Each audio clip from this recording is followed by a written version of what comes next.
ప్రేమించిన యువకుడు మోసం చేశాడని యువతి ఆత్మహత్య చేసుకుంది. చోటుదిబ్బ ప్రాంతానికి చెందిన పాస్టర్ కొడుకు తన కూతురుని ప్రేమ పేరుతో మోసం చేశాడని, ఆ బాధ తట్టుకోలేక ఆత్మహత్య చేసుకుందని యువతి తల్లి ఆరోపిస్తుంది. యువతి మరణానికి కారణమైన యువకుడు, వారి కుటుంబ సభ్యులపై కఠిన చర్యలు తీసుకోవాలని యువతి బంధువులు హాస్పిటల్ వద్ద ఆందోళనకు దిగారు. దీనిపై మరింత సమాచారం మా ప్రతినిధి సాగర్ అందిస్తారు. ప్రేమించిన యువకుడు మోసం చేయడంతో తట్టుకోలేక ఏలూరుకు చెందినటువంటి డిగ్రీ సెకండ్ ఇయర్ విద్యార్థిని ఆత్మహత్యకు పాల్పడింది. చికిత్స పొందుతూ ఏలూరు ప్రభుత్వ ఆసుపత్రిలో ఆమె యువతి చనిపోవడం కూడా జరిగింది. యువతి తల్లి ఉన్నారు, ఆమెను మాట్లాడించే ప్రయత్నం చేద్దాం. అమ్మ, ఏంటి అసలు ఏమైంది? ఎందుకని మీ అమ్మాయి ఆత్మహత్య వరకు వెళ్లాల్సి వచ్చింది? ఏమైంది? నా కూతురు డిగ్రీ సెకండ్ ఇయర్ ఎన్ఆర్ఏ కాలేజీలో చదువు స్టూడెంట్ అండి. అయితే నా కూతురు మరి మేము చర్చికి వెళ్తామండి. 10 సంవత్సరాల నుంచి చర్చికి వెళ్తున్నాం. మరి వెళ్తుండగా నా కూతురు చర్చిలో బాగా ఎదిగినప్పుడు మరి ఆ చర్చి పాస్టర్ గారు వాళ్ళ అబ్బాయిని మరి ఇద్దరు ఇష్టపడ్డారండి. 5 సంవత్సరాల నుంచి ఇష్టపడ్డారు అంట. మాకైతే తెలీదు. ఈ లాస్ట్ సమయంలో ఒక నెల రోజుల క్రితం ఒక్కరోజు కూడా మరి పిల్ల లేట్ తీసుకోకుండా తనకు జరిగింది అన్యాయం అని తెలుసుకొని పోలీస్ స్టేషన్కి వెళ్ళిపోయి తనకు తానే మేము ఇంట్లో లేని సమయంలో మాకు కూడా చెప్పకుండా వాళ్ళ తల్లిదండ్రులు చెప్తే వాళ్ళు కూడా ఏమీ న్యాయం చేయట్లేదని మా పిల్ల వెంటనే పోలీస్ స్టేషన్కి వెళ్ళిపోయిందండి. వెళ్ళిపోయి కంప్లైంట్ ఇచ్చిందండి. పలానా వాళ్ళ అబ్బాయిని నేను ప్రేమించాను, తల్లిదండ్రులు చెప్తే వాళ్ళు ఒప్పుకోలేదు, ఆ పిల్లోడు కూడా నా ఫోన్ కూడా ఎత్తకుండా చాటున తిరుగుతున్నాడని కంప్లైంట్ చేసింది. కంప్లైంట్ చేయడంతోనే మాకు తెలిసింది. మా పోలీసులు మమ్మల్ని పిలిపించారు. వేరే ఊరు పెళ్ళికి వెళ్ళిన తర్వాత వాళ్ళు మాకు ఫోన్ చేసి మీ అమ్మాయి ఇలా కంప్లైంట్ ఇచ్చిందమ్మా, మీరు రావాలంటే వెళ్ళామండి. 5ంటికి సాయంత్రం వెళ్ళడంతో ఏంటని పోలీసులు అడిగితే మీ అమ్మాయి ఇలాగ 5 సంవత్సరాలుగా అబ్బాయిని ప్రేమిస్తుందంటమ్మా, వాళ్ళు ఇలాగ అన్నారంటని పిలిపిస్తే వాళ్ళు కూడా పిలిపించారండి. వాళ్ళు కూడా పిలిపిస్తే మరి వాళ్ళకి ఇష్టం లేని సమయం కాబట్టి వాళ్ళ అబ్బాయికి బాగా నూరు పోసి నువ్వు ఇష్టం లేదని చెప్పు నువ్వు గట్టిగా అని ఆ అబ్బాయికి వాళ్ళ మేనమావలు వాళ్ళు సపోర్ట్తో ఫుల్గా అబ్బాయిని స్టేషన్ తీసుకొచ్చారు. నా కూతురు పగలతో రగిలిపోతుందండి. అప్పటికే మాకు తెలిసింది ఆ బాధ అంతా.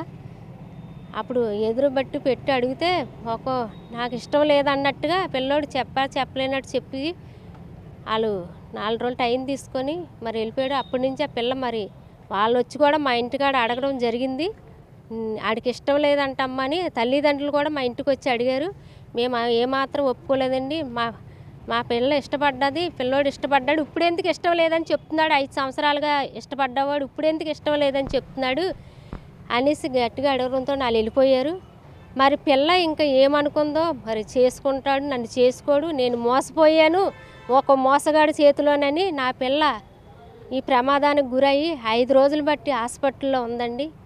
ప్రాణాల పరిస్థితిలో ఉండి ఈరోజు తెల్లవారుజాని నా కూతురు బలైపోయిందండి.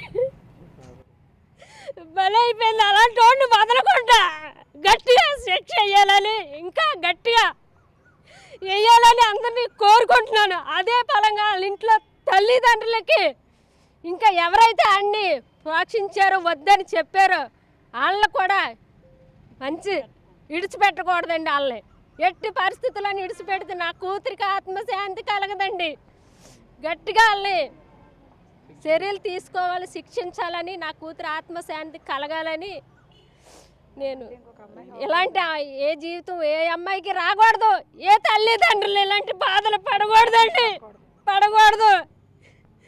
అలాంటి నా కొడుకులు నడు రోడ్లో పట్టుకొని శిక్షించాలండి. మళ్ళీ ఇంకొకటి చెయ్యకూడదండి ఇలాంటి పని.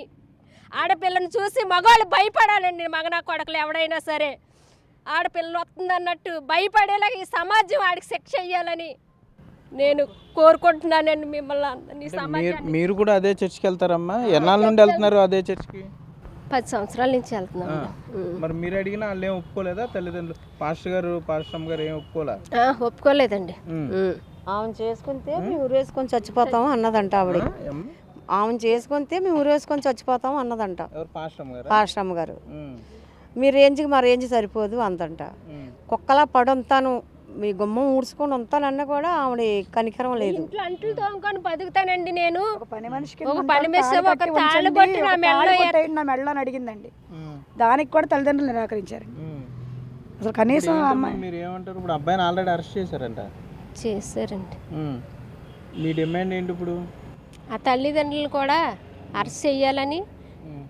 మరి మేము ఎంతో బాధలో ఉన్నాం. మరి నా కుటుంబానికి ఎమ్మెల్యే గారు న్యాయం చేయాలని మేము కోరుకుంటున్నామండి. ఏదైతే ఈ పాస్టర్ దంపతులు ఉన్నారో తమ కొడుకుని బలవంత పెట్టి వారి ప్రోద్బలంతోనే అతను గెడ్డం సంతోష్ అనే అతను పెళ్ళికి ఒప్పుకోలేదు. ఆ కారణంతో ఇప్పుడు మాదివేన యువతి చనిపోయింది కాబట్టి తప్పనిసరిగా తల్లిదండ్రుల మీద కూడా, పాస్టర్గా పనిచేస్తున్న ఆయన మీద, ఆయన భార్య మీద కూడా తప్పనిసరిగా పోలీసులు చర్యలు తీసుకోవాలంటూ కూడా ప్రభుత్వ ఆసుపత్రి మార్చురీ వద్ద మాధవి తల్లిదండ్రులు డిమాండ్ చేసే పరిస్థితులు అయితే ఇక్కడ ఉన్నాయి. కెమెరామెన్ భాగ్యరాజ్తో సాగర్, బిగ్ టీవీ, ఏలూరు.